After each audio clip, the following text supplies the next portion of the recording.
Good morning.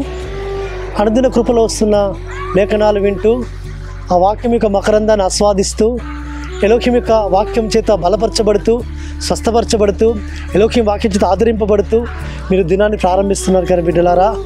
పరమ తండ్రి ఈ దినము కూడా లేఖనము మనకు అనుగ్రహిస్తూ వచ్చాడు.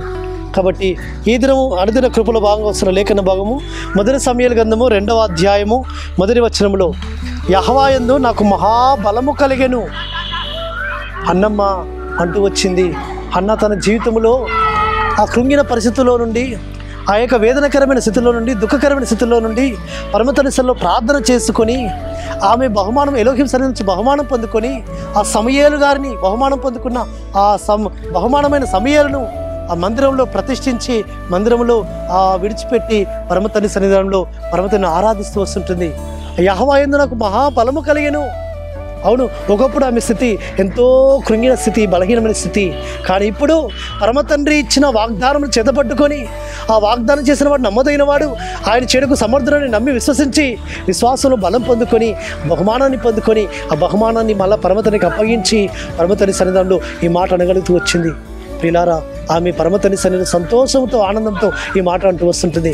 పరమతని ఈ దినమున కూడా నీతో ఆయన ఈ వాగ్దానం చేస్తూ నీకు మహాబలంని ఆయన అనుగ్రహించేవాడు.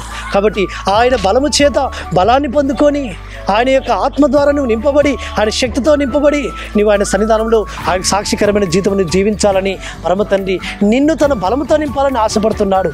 ప్రియులారా, మనము కూడా పరమతని సన్నిధానంలో ఆ బలాన్ని పొందుకొని బలముతో బలమైన కార్యాలు మనం జరిగిస్తాం. బలవంతంగా మనం నిలబడదాం. బలవంతంగా మనము ఈ లోకంలో ఆయన నామ మహిమ కొరకు నిలబడినట్లయితే పరమతని మన ద్వారా బలమైన కార్యములు జరిగిస్తాడు. కాబట్టి యెహోవా వల్ల బలము కలిగెను. అవును, ఆ బలము ఎంతో గొప్పది సుమా. ఆ గొప్పదైన ఆ మహాశక్తివంతమైన ఆ గొప్ప కార్యములను పరమతని పరిచర్య ఆ ధర్మమును జరిగించడానికి కొరకు ఆయన కొరకు సాక్షాత్కరమైన జీవితం జీవించడానికి కొరకు మనం ఆయన బలము కలిగి బలవంతంగా నిలబడదాం. కాబట్టి ఎలోహిం బిడ్డలకు ఆయన బలం అనుగ్రహించేవాడు, శక్తినిచ్చేవాడు, ధైర్యం ఇచ్చేవాడు, వారిని నిలబెట్టేవాడు, కృంగిన వారిని లేవనెత్తేవాడు ఆ పరమతండ్రి. కాబట్టి మనం కూడా ఆయన సన్నిధానంలో అట్టి కృపను పొందుకొని మహాబలముతో నిలబడదాం. అట్టి కృప పరమతని మనకు అనుగ్రహించి మనల్ని బలపరిచి నడిపించును గాక. ప్రార్థన చేసుకుందాం. సర్వోన్నతుడు, సర్వాధికారి, జీవాధిపతి, నీకు స్తోత్రం తండ్రి. ఇంతవరకు మీరు విన్న అయ్యా, మీరు మాకు వినిపింపజేసిన వాక్యం మా హృదయాల్లో ఫలింపచేయమని ప్రార్థిస్తూ మేము కూడా మీ బలాన్ని కలిగి మేము జీవితలకు సహాయం చేయమని యెహోవా నామమున స్తుతించి ప్రార్థించి వేడుకుంటున్నాము తండ్రి.